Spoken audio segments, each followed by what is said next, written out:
На денешниот настан и символично го предаваме претседателството на мрежата на Југоисточна Европа на здравствени организации, со која ние претседателствувавме во текот на изминатиот период. Мора да кажам дека работевме интензивно на изнаоѓање на решенија на најгорливите проблеми, пред се во сферата на примарното здравство и во сферата на одливот на кадри. Во текот на изминатиот период го организиравме и Националниот форум за здравство, на кој што присуствуваа и сите земји членки на мрежата, практично земјите од регионот.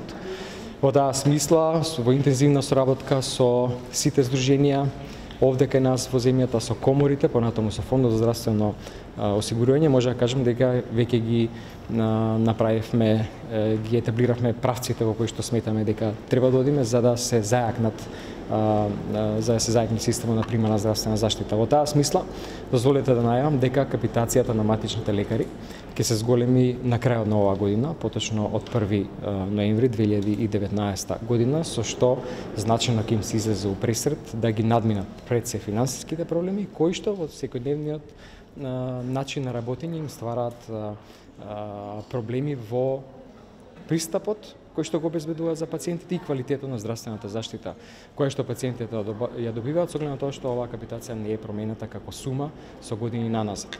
Понатаму дозволете за прв пат да кажам дека од 1.1.2020 година сите аптеки кои што се надвор од мрежата ќе може да влезат во мрежата на аптеки во Министерството за здравство и со тоа да склучат договор со Фондот за здравствено осигурување.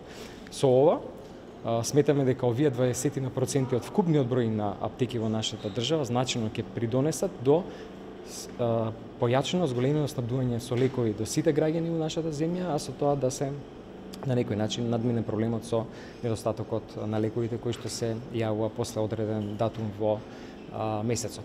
Во однос на одливот на кадри, продолжуваме со нашите политики за инвестирање во човечкиот капитал, после зголемувањето на платите и дежурствата во минатата и оваа година, продолжуваме и понатаму. Во овој момент се прават пресметки за тоа колкава сума на пари од централниот буџет треба да се одобри и да се зголемат дополнително платите на лекарите специјалисти, за да согласно нашето ветување следната година стигнат до 100.000 денари и не ги забораваме медицинските сестри и средниот персонал кој што е составен дел во работата на сите јавноздравствени институции за зголемување на нивните примања.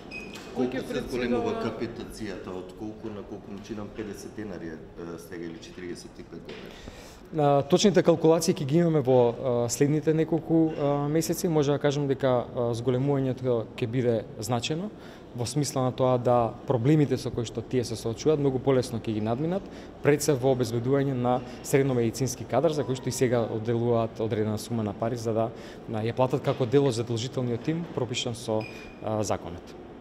Кој ќе претседава со здравствената мрежа? Здравствената мрежа ја презема Црна Гора. Министре, докаде е физибилити студијата за брзата помош? Најавите уште минатата година ноември. Рековте дека до март ќе има јавна дебата, еве помина и 3 месеци од тогаш. Или се предомисливте за да одите со таа варијанта јавно-приватно партнерство? Не, јавно-приватните партнерства и понатаму сметаме дека се еден од најдобрите начини на кои што може да се зајакнат многу сегменти во нашиот здравствен систем, пред се соочени со еден ограничен фискален простор во кој што можеме да сметаме за да инвестираме таму каде што треба, навистина треба на секое ниво. Во таа смисла ги почнавме и тие физибилити студии, не само за брзата помош, туку и за некои други сегменти кои што согласно искуствата во некои други земји навистина дале резултат.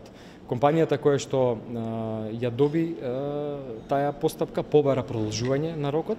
Тој рок треба сега согласно новиот анекс да заврши овој месец, после што јавно ќе ја обзнаниме, ќе ги даеме деталите на јавноста, сакаме да организираме јавна дебата за да видиме и заклучиме дали е тоа начинот во кој што овој сегмент од нашиот здравствен систем, итната помош, на начинот на кој што се пружа, времето кое што се чека за да се добие таа услуга, бројот на кадар кој што е на располагање може да се зајакне или не.